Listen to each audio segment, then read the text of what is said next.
नमस्कारः। कान्तस्ते पुरुषोत्तमः फणिपतिशय्यासनं वाहनं वेदात्मा विहगेश्वरो यवनिका माया जगन्मोहिनी ब्रह्मेशादिसुरव्रजः सदयितस्त्वद्दासदासीगणाः श्रीरित्येव च नामते भगवति ब्रूमः कथं त्वां वयम्। 8वीं शताब्दी और 9वीं शताब्दी के मध्य हुए महान दार्शनिक वैष्णवाचार्य श्री यामुनाचार्य जी के द्वारा विरचित वरदवल्लभ स्तोत्र के इस प्रथम श्लोक के द्वारा हम सभी लोग भगवती लक्ष्मी को प्रणाम करते हैं, उनके श्री चरणों में प्रणाम करते हैं। लक्ष्मी वे हैं जो न केवल विष्णु पत्नी हैं बल्कि वे पवित्रता, शुद्धता तथा सत्य की प्रतीक है। इसी कारण ऋग्वेदोक्त श्री सूक्त में तामिहो पव्वये श्रियम, I invite prosperity in my home. हम प्रॉस्पेरिटी की जब चर्चा करते हैं तो वह लक्ष्मी है, समृद्धि की हम जब चर्चा करते हैं तो वह माता लक्ष्मी है। श्री शोभा, सौभाग्य और समृद्धि की हम जब भी चर्चा करते हैं तो वह निर्विवाद रूप से भगवती लक्ष्मी है। और लक्ष्मी माता के आराधन का जो सबसे बड़ा पर्व है वह पर्व शताब्दियों से जिसने भारतीय समाज को आप्यायित कर रखा है, सम्मोहित कर रखा है, आकर्षित कर रखा है, वह पर्व है दीपावली का पर्व, दीपोत्सव। दीपावली वास्तव में भारतीय उत्सवों की महारानी है। कोई भी पर्व ऐसा नहीं है जिस पर्व की समृद्धि, शोभा की तुलना दीपावली के समकक्ष हो। सभी पर्वों का अपना अपना महत्व है, अपना अपना प्रभाव है, अपनी अपनी परंपरा है। इन सब के बीच भी दीपावली का स्वरूप भारतीय जनमन में जिस रूप से प्रभावित हुआ, प्रसारित हुआ, वह इतने व्यापक रूप से सम्मोहित कर रहा है भारतीय समाज को कि आज जब दीपावली की हम बात करते हैं तो दीपावली का स्वरूप परिवार में, समाज में, हमारे मोहल्लों में, राज्य में, जिलों में, देश में, न केवल भारत में बल्कि भारत से बाहर भी, अन्यत्र भी देखते ही बनता है। और कार्तिक के बीचों बीच दीपावली जब आती है तो देखिए कैसा सौभाग्य है उस अपावन अंधेरी अमावस्या का कि वह भी चेतना के प्रकाश से जगमगा उठती है। दीपावली तरह तरह के सुखद समाचार लेकर के आती है। दीपावली के समाचार, दीपावली की वार्ता खेत खलिहान से जुड़ी है, व्यापार से जुड़ी है, कृषि से जुड़ी है और ऋषि परंपरा से जुड़ी है। इस कारण दीपावली न केवल धर्म का ही त्योहार है बल्कि वह अर्थ का भी त्योहार है। वह सांस्कृतिक पर्व है, वह सामाजिक विरोध को समाप्त करने का पर्व है, वह परस्पर प्रेम और आह्लाद को प्रसारित करने का पर्व है। और भारत के दर्शन शास्त्र में स्वीकृत 4 पुरुषार्थों में 2 पुरुषार्थ तो सीधे सीधे दीपावली से जुड़े हुए हैं। वे हैं धर्म और अर्थ। काम का भी संबंध दीपावली से है, जिसकी अपन चर्चा करेंगे कि वात्स्यायन के कामशास्त्र में किस तरह से दीपावली प्रकट हुई है। लेकिन यह बात कही जा सकती है कि वास्तव में दीपावली तेज, द्युति, दीप्ति, कांति, प्रकाश और प्रभा के मनोभावों को प्रकट करने का पर्व है। दीपावली विलास और मादकता की अंधेरी लंका को मिटाने वाले श्री राम की विजय के पश्चात अयोध्या के आगमन का पर्व है। जैसा कि अनेक किंवदंतियों के आधार पे इस बात को कहा जाता है कि कदाचित भगवान श्री रामचंद्र जी महाराज अनुज लक्ष्मण एवं माता जानकी के साथ दीपावली के पवित्र प्रसंग पर श्री अयोध्या में लौटे थे और अयोध्या वासियों ने इस प्रसन्नता को व्यक्त करने के लिए, उल्लास को व्यक्त करने के लिए कार्तिक की अंधेरी अमावस्या की रात्रि को जगमगाती पूर्णिमा में परिवर्तित कर दिया था। आप देखिए, दीपावली की रात घोर अंधकार के बीच किस तरह से प्रकाश की शक्ति सगर्व सिर उठाकर खड़ी होती है और एक नन्हा सा टिमटिमाता हुआ दीप अपने आसपास के सारे अंधकार को पराजित कर देता है, उसकी विजय हो जाती है। इस नाते यह प्रकाश पर्व है। संस्कृत साहित्य में और भारतीय त्योहारों की जब चर्चा की जाती है, हिंदू हॉलीडेज या हम सेरिमोनल्स की बात करते हैं, परंपराओं की या फोकलोर लोक कथाओं की बात करते हैं, इन सबके भीतर दीपावली के इतिहास पर भिन्न भिन्न बातें भिन्न भिन्न विद्वानों ने, इतिहासकारों ने अपने ज्ञान विज्ञान के अनुसार एकत्रित की हैं। वे दीपावली को जोड़ती है। लेकिन मैं अपनी अल्पमति से यह समझता हूँ कि दीपावली कब से मनाई जा रही है यह कोई नहीं जानता। यह सनातन है, ठीक उसी प्रकार जिस तरह से सनातन धर्म है। भला कौन जानता है कि सनातन धर्म कब से चल रहा है? वैदिक सनातन धर्म का उद्गम और विकास कौन जानता है? कोई नहीं जानता। ठीक उसी प्रकार से वैदिक सनातन धर्म के 4 प्रमुख पर्व रक्षाबंधन, विजयादशमी, दीपावली और होली, ये 4 सनातन पर्व हैं जो सभी वर्णों के द्वारा, स्त्री और पुरुषों के द्वारा समान रूप से प्रतिवर्ष निर्धारित काल में निर्धारित तिथियों पर मनाए जाते हैं। भला कौन जानता है कि किस महामानव ने पहली बार मिट्टी से बने दीप में रुई और तेल का संयोग किया होगा और उन्हें अग्नि से मिलाया होगा,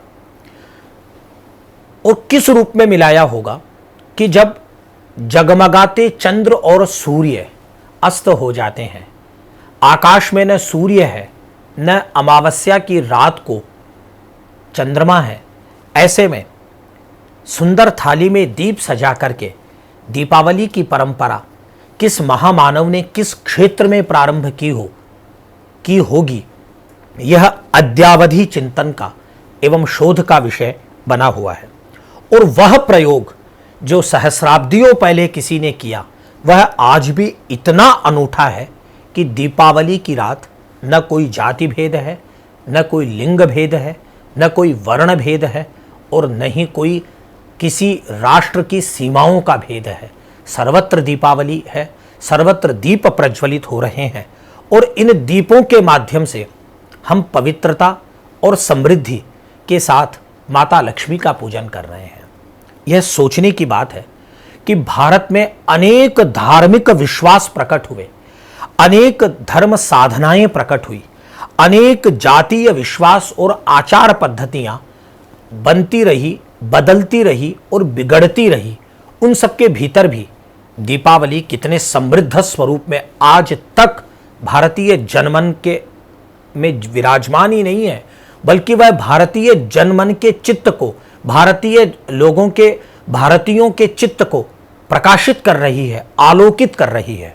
यह सबसे महत्वपूर्ण बात। इसलिए भारत में उद्भूत जितने भी धर्म हैं, वैदिक सनातन धर्म, जैन परंपरा, बौद्ध परंपरा, सिख परंपरा, इन सभी परंपराओं के भीतर दीपावली एक महत्वपूर्ण पर्व है। बौद्ध दर्शन की यदि अपन चर्चा करें तो हम सभी लोग जानते हैं कि दीपावली की रात्रि में पूजी जा रही भगवती लक्ष्मी बौद्ध साहित्य में कई नामों से कही गई है। 4वीं शताब्दी का एक ग्रंथ है अमरकोश, जिसका संपादन एक बौद्ध सन्यासी अमर सिंह ने किया। वहाँ लक्ष्मी के नाम हैं, इंदिरा लोक माता माँ क्षीरोद तनया रमा, मतलब लक्ष्मी के नाम, उतने ही नाम नहीं, बौद्ध साहित्य में लक्ष्मी के अपने नाम हैं, आचार्या, भगवती, भट्टारिका, महाचार्य श्री जैसे अनेक विशेषणों के साथ भगवती लक्ष्मी का जबरदस्त उल्लेख बौद्ध साहित्य में पाया जाता है। उधर यक्ष पूजा से बौद्ध और शाक्त मार्ग में जो देवी के उपासक हैं वे शाक्त कहलाते हैं। इस शाक्त संप्रदाय के भीतर श्री सुंदरी की साधना का प्रवेश हुआ है। पुराने जमाने में यक्षों की पूजा दीपदान से होती थी। रात भर दीप जलाकर यक्षों को प्रसन्न किया जाता था। यक्षों का तात्पर्य यक्षों के स्वामी कुबेर हैं, जो पुलस्त्य के पुत्र हैं और रावण के बड़े भाई हैं। वे यक्ष संस्कृति के प्रमुख देव हैं, आराध्य हैं। इधर यक्ष संस्कृति के अतिरिक्त पौराणिक काल में कार्तिक मास में गांव गांव में, ढाणी ढाणी में, नगर नगर में स्त्री एवं पुरुष, लेकिन प्रायः इन दिनों स्त्रियों के द्वारा ही अधिक, कार्तिक मास में पूरे 30 दिन आश्विन पूर्णिमा से लेकर कार्तिक पूर्णिमा पर्यंत कार्तिक स्नान किया जाता है। महिलाएं प्रातःकाल उठती हैं, स्नान करती हैं और अष्टमी से या पूर्णिमा से ही, अहोई अष्टमी जो आती है कृष्ण पक्ष में, तब से आकाश दीप के दान करने की परंपरा है। छत के ऊपर वाले भाग पर या किसी बांस में किसी पात्र को रखकर आकाश दीप जलाने की एक परंपरा है, जिसका बहुत सुंदर चित्रण आप उसको देखना चाहें तो वाराणसी में, श्री अयोध्या में, पुष्कर में इतना सुंदर आकाश दीप जलाया जाता है जो देखते ही मनता है। तो उधर यक्षों के पूजन की परंपरा है, इधर कार्तिक के मास में संपूर्ण महीने दीप प्रज्वलित करने की परंपरा है, दीप दान की परंपरा है। और दीप आकाश दीप के रूप में बांस के सहारे ऊंचाई पर दीप जलाने की एक सुदीर्घ परंपरा है। इस धार्मिक भावना का, जो दीप जलाने की, दीप दर्शन की, जो दीप के द्वारा दीप प्रकाश की जो परंपरा है, इस धार्मिक भावना के सर्वश्रेष्ठ प्रदर्शन का पर्व दीपावली है, जिस रात्रि चारों ओर अनगिनत दीप जलते हैं और सारी धरा, पृथ्वी, धरणी आलोकित होती है। मैं यहाँ आपको ले चलता हूँ एक बहुत प्रसिद्ध विद्वान, भारत रत्न डॉक्टर पांडुरंग वामन काणे जी के ग्रंथ की तरफ, जिन्हें भारत सरकार ने 70 के दशक में भारत रत्न की उपाधि से विभूषित किया, जिन्होंने हजारों पृष्ठों में हिस्ट्री ऑफ धर्मशास्त्र, भारतीय दर्शन का इतिहास, भारतीय धर्मशास्त्र का इतिहास लिखा। उन काणे जी ने दीपावली को एक महत्वपूर्ण उत्सव माना और वे कहते हैं कि दीपावली को संपूर्ण भारत में मान्यता प्राप्त है। बंगाल का कुछ क्षेत्र ऐसा है, वहां दीपावली 15 दिन पूर्व ही आश्विन की पूर्णिमा को ही मना ली जाती है और लक्ष्मी की जगह माता काली का पूजन किया जाता है। बंगाल को छोड़कर शेष भारत में दीपावली को सर्वत्र मान्यता प्राप्त है, किंतु यह जानने की बात है कि दीपावली के कृत्य प्रत्येक क्षेत्र में समान नहीं है, बल्कि उनमें विभिन्नता है। विभिन्न प्रकार के युगों एवं विभिन्न प्रकार के प्रांतों में संपादित होने वाले धार्मिक कृत्यों में कुछ कुछ अंतर है। यह दीपावली किसी देव या देवी के सम्मान में किया गया अनुष्ठान मात्र नहीं है। ठीक उस प्रकार जैसे हम श्री कृष्ण जन्माष्टमी मनाते हैं, तो उस दिन श्री कृष्ण जन्माष्टमी मनाने के लक्ष्य भगवान श्री कृष्ण है। श्री रामनवमी में श्री रामचंद्र हैं, श्री गणेश चतुर्थी को भगवान गणपति। लेकिन दीपावली किसी एक देवता का उत्सव या पर्व नहीं है, बल्कि इसमें कई पृथक पृथक कृत्य हैं, भिन्न भिन्न कृत्य हैं। दीपावली 5 दिन की है, शास्त्र में 5 दिन का भी उल्लेख है, दीपावली के 3 दिन का भी उल्लेख है, और इसे संस्कृत के ग्रंथों में दीपावली और कहीं कहीं दीपालिका यह भी कहा गया है। दीपालिका शब्द का प्रयोग दीपावली के लिए भविष्योत्तर पुराण के 140वें सर्ग में हुआ है, जहां इस दीपोत्सव के लिए दीपालिका की संज्ञा है। यह बात डॉक्टर पीवी काणे जी लिखते हैं। यदि इस उत्सव के किसी एक कृत्य पर बल दिया गया है तो वह है सुखरात्रि, अर्थात कार्तिक अमावस्या की रात्रि।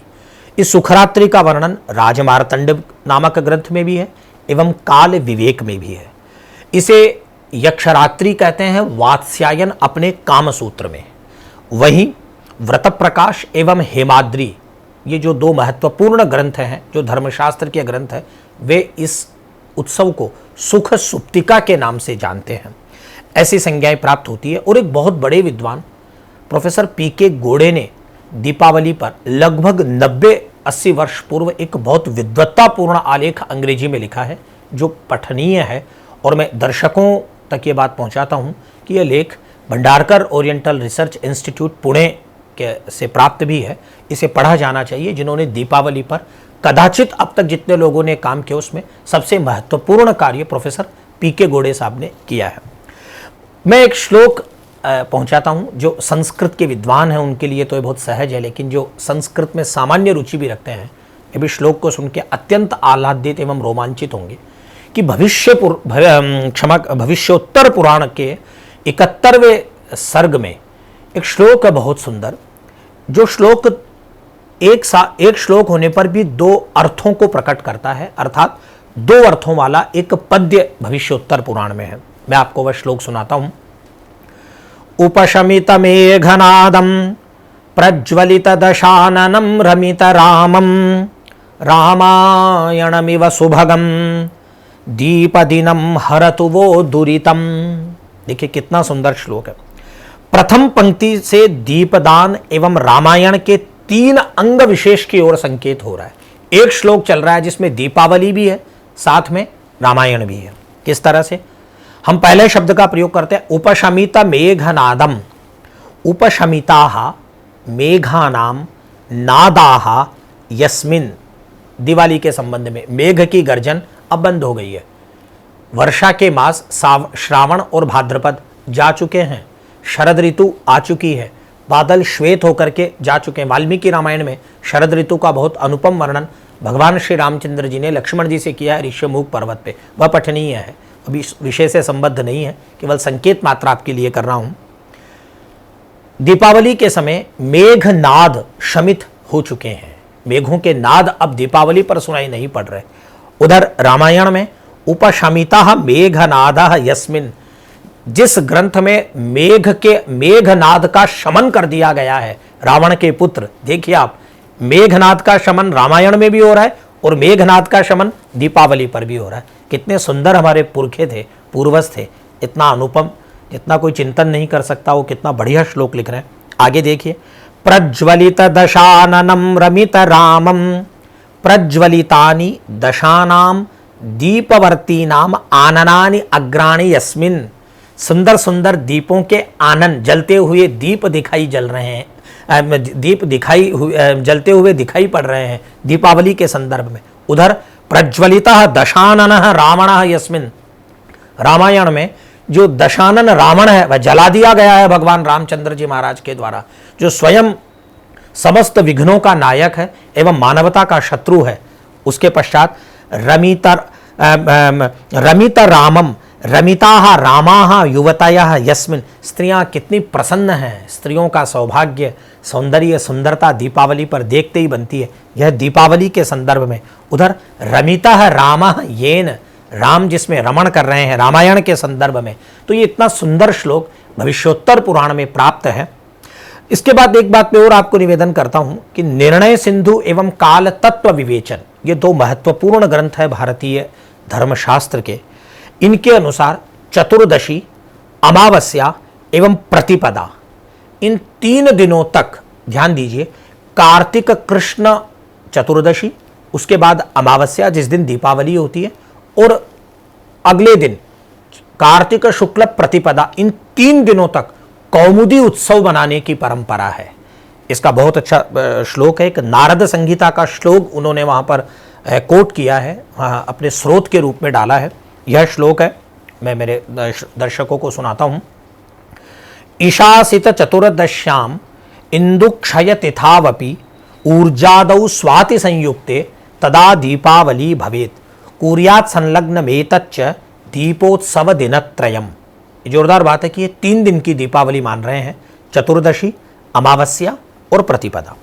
लेकिन अब जो बातें हैं जिसमें धनत्रयोदशी है और भ्रातृ द्वितीया, भैया दूज, यम द्वितीया है, इन सभी उत्सवों के साथ सभी बातों के संयोग से दीपावली 5 दिनों तक चलती रहती है। इसमें 5 दिनों तक 5 कृत्य होते हैं। धन पूजा धनत्रयोदशी पर, वास्तव में ये धनत्रयोदशी जो है इसके 3 नाम प्राप्त होते हैं। एक नाम है धनत्रयोदशी, जिस दिन प्रायः लोग धन पूजन करते हैं। दूसरा इसका नाम है धनवंतरी त्रयोदशी। वाल्मीकि रामायण के प्रारंभ में समुद्र मंथन का उल्लेख है और वहाँ भगवान धनवंतरी, आयुर्वेद के प्रवर्तक भगवान नारायण स्वयं प्रकट होते हैं। वे धनवंतरी त्रयोदशी पर समुद्र मंथन से उत्पन्न होते हैं, तो धनवंतरी त्रयोदशी ये दूसरा नाम। तीसरा, ये कुबेर को पूजने का दिन है, अतः इसका नाम है धनद त्रयोदशी। धनम ददाति स धनदः। धनद शब्द का तात्पर्य है कुबेर, धनाध्यक्ष कुबेर। इस प्रकार से एक उत्सव के 3 नाम हैं, धनत्रयोदशी, धनवंतरी त्रयोदशी और धनदत्त त्रयोदशी। तो एक कृत्य तो कार्तिक कृष्ण त्रयोदशी को ही है। इस दिन आयुर्वेद के लोग धनवंतरी का पूजन करते हैं, प्रायः लोग कुबेर का पूजन करते हैं, घर में साफ सफाई करते हैं, गोबर से लीपते हैं, कुछ नए पात्रों का, मुद्राओं का क्रय करते हैं, नए पदार्थों का क्रय करते हैं, नए वस्तुओं का और वस्त्रों का क्रय करते हैं। इस प्रकार से धनत्रयोदशी की परंपरा है और इसी दिन से सायंकाल से दीप प्रकाश प्रारंभ होता है, इसलिए धनत्रयोदशी भी दीपावली का ही एक अंग है। इसके बाद में नरकासुर का वध है, जिसे नरक चतुर्दशी कहा जाता है। यह नरक चतुर्दशी धनत्रयोदशी और दीपावली के बीच का दिन है, जिस दिन चतुर्दशी है। और इस दिन जगतगुरु श्री रामानंदाचार्य जी के द्वारा प्रणीत एक महत्वपूर्ण ग्रंथ वैष्णव मताब्ज भास्कर में एक उल्लेख है। वे लिखते हैं, स्वात्याम कुजे शैव तिथौ तु कार्तिके कृष्णेंजना गर्भत एव साक्षात। देखिए बहुत महत्वपूर्ण बात है। वे लिखते हैं कि कार्तिक मास में कृष्ण पक्ष में चतुर्दशी में, अर्थात इसी जिसको हम छोटी दीपावली के नाम से जानते हैं, स्वाति नक्षत्र में माता अंजना के गर्भ से स्वयं श्री हनुमान जी प्रकट हुए। अतः यह हनुमत जयंती है, हनुमान जी की जयंती है।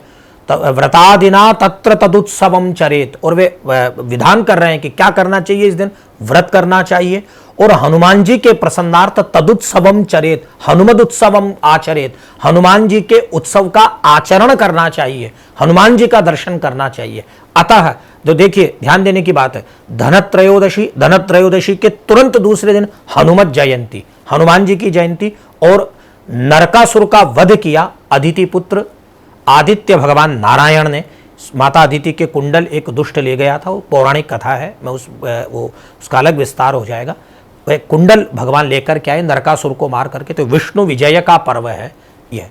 और उसके बाद में हम सभी लोग जानते हैं लक्ष्मी पूजा जो प्रसिद्ध है, दीपावली है, वह तो सबसे बड़ा उत्सव है ही। और उसके तुरंत जो चौथा दिन है वह है बलि पूजा। बलि पूजा वास्तव में धर्मशास्त्र का कथन है कि हमारे यहाँ 3 तिथियां अत्यंत महत्वपूर्ण है वर्ष की। एक है चैत्र शुक्ल प्रतिपदा, जिस दिन संवत्सर का आरंभ होता है। दूसरी है अक्षय तृतीया, जिस दिन भगवान परशुराम का प्राकट्य होता है, भगवान हयग्रीव का प्राकट्य होता है। और तीसरा सबसे महत्वपूर्ण दिवस है कार्तिक शुक्ल प्रतिपदा, जिसे बलि प्रतिपदा के नाम से भी जाना जाता है। और इस बलि प्रतिपदा को महाराज बलि का पूजन संपूर्ण दक्षिण भारत में तो होता ही है, उत्तर भारत में गोवर्धन पूजा, अन्नकूट आदि का प्रयोग होता है। भगवान को अन्नकूट का भोग लगाया जाता है। राजस्थान में बहुत समृद्ध परंपरा है। नाथद्वारा में श्रीनाथ जी महाराज के यहाँ अद्भुत कार्यक्रम होता है। सलेमाबाद निम्बारकाचार्य जी महाराज के यहाँ, जयपुर में श्री गोविंद देव जी महाराज के यहाँ, डिग्गी कल्याण जी महाराज के यहाँ अन्नकूट का प्रयोग जो शताब्दियों से होता आ रहा है, उसका अद्भुत रूप होता है। भक्त लोग प्रसाद प्राप्त करते हैं, वह अन्नकूट है।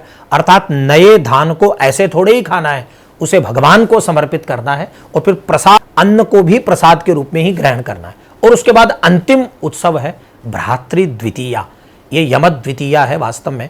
और ऐसी पौराणिक मान्यता है कि इस दिन यमराज अपनी बहिन जो शमनस्वसा, अमरकोश में उनके लिए नाम है कि वे यमराज की बहिन हैं यमुना जी। यमराज स्वयं धरती पर एक दिन आते हैं और वे अपनी बहिन से राखी बंधवाते हैं।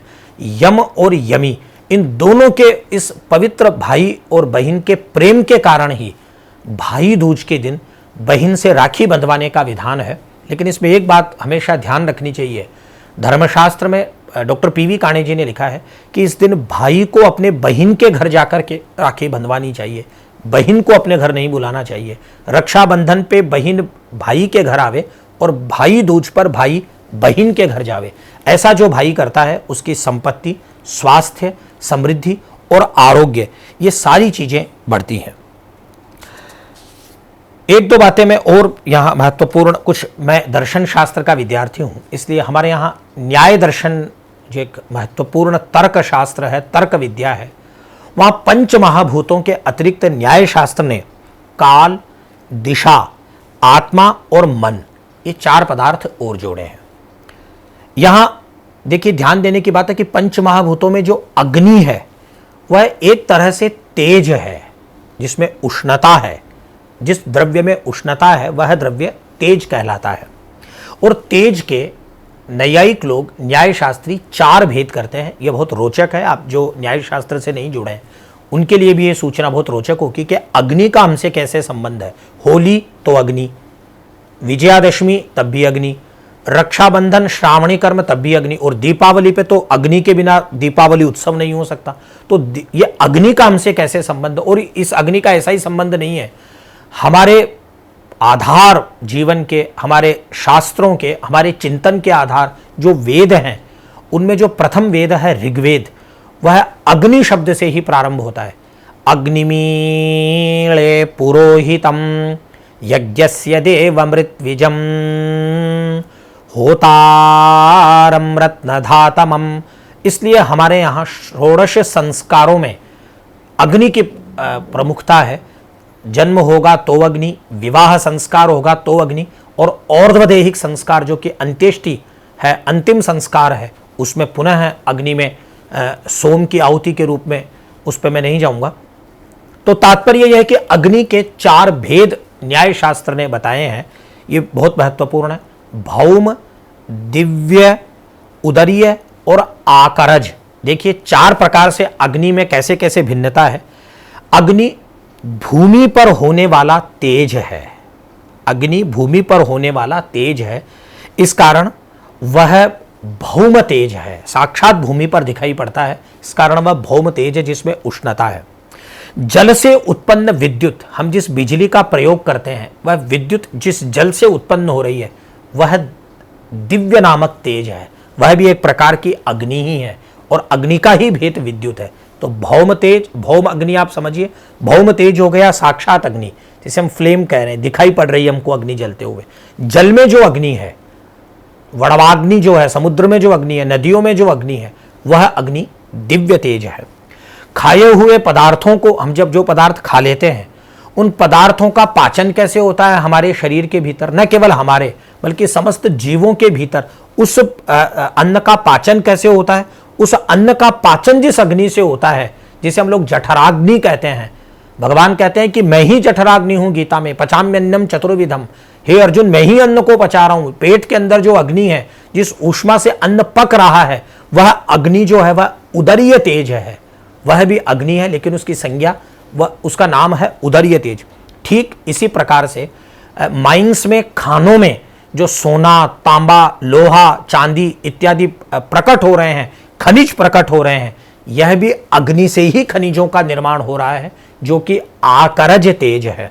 यही कारण है कि हमारी परंपरा ने अग्नि के इस महत्व को मान करके अग्नि को देव रूप में स्वीकार किया है। अग्नि की देवता के रूप में पूजा की जाती है और अग्नि की उपासना की जाती है।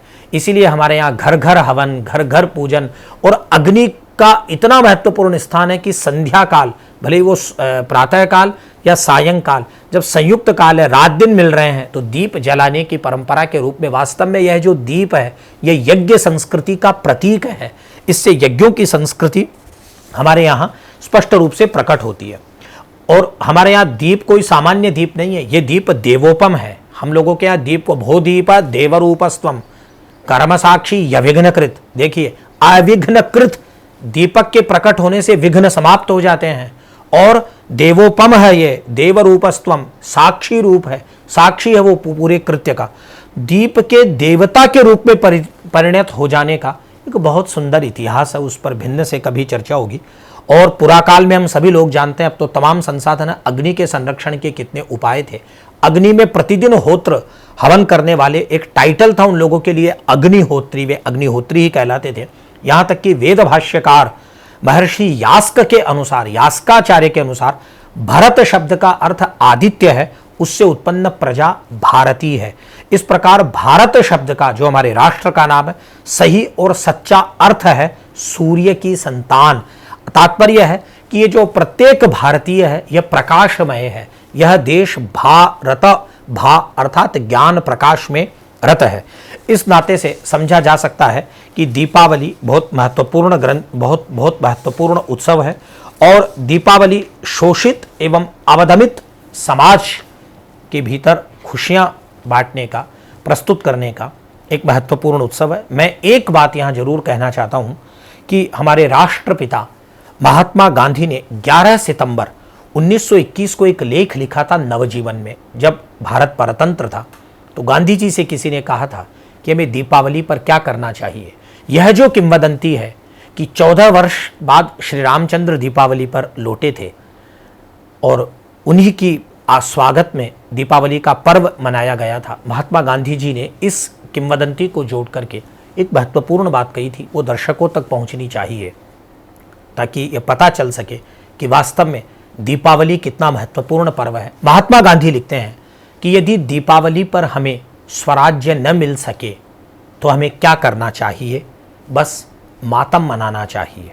न बढ़िया खाने बनाए जाएं, न दावतें दी जाए, न नाच गान किया जाए, बस संयम के साथ रहकर ईश्वर की प्रार्थना की जाए। महात्मा भरत ने जब 14 वर्षों तक तपस्या की थी तब कहीं दिवाली मनाने का समय आया था। अब क्या हम इससे उल्टा चलें?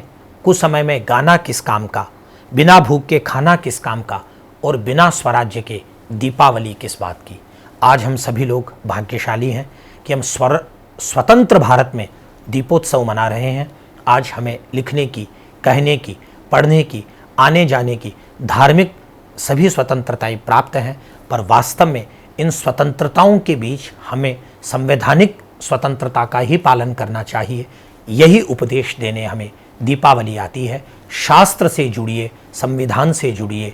शास्त्र और संविधान जो कह रहे हैं उन वैध कर्मों का संपादन कीजिए, तभी हमारे अन्न, हमारी भाषा, हमारे दूध, हमारी पृथ्वी पवित्र हो पाएगी, शुद्ध हो पाएगी। और जहाँ अशुद्ध होती है मित्रों, वहाँ माता लक्ष्मी का आगमन नहीं होता है।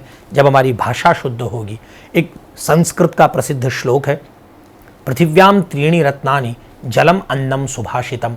जल, अन्न और अच्छी भाषा, ये तीन ही पृथ्वी पर रत्न है। माता लक्ष्मी इन तीन रत्नों को धारण करती है, शुद्ध जल को, शुद्ध अन्न को, शुद्ध अन्न को और शुद्ध शब्दों को। जब ये तीनों शुद्ध होंगे तो माता लक्ष्मी का आगमन हमारे भीतर, हमारे घर में, हमारे परिवार में, हमारे समाज में अवश्य ही होगा। इससे अंधकार मिटेगा और दीपावली प्रतिदिन, प्रतिक्षण हमारे जीवन में, हमारे परिवार और हमारे समाज में प्रकट होगी। इन्हीं मंगल कामनाओं के साथ राजस्थान संस्कृत अकादमी की तरफ से आप सभी दर्शकों को दीपोत्सव पर अनेक अनेक शुभकामनाएं, अनेक अनेक मंगल कामनाएं। धन्यवाद, नमस्कार।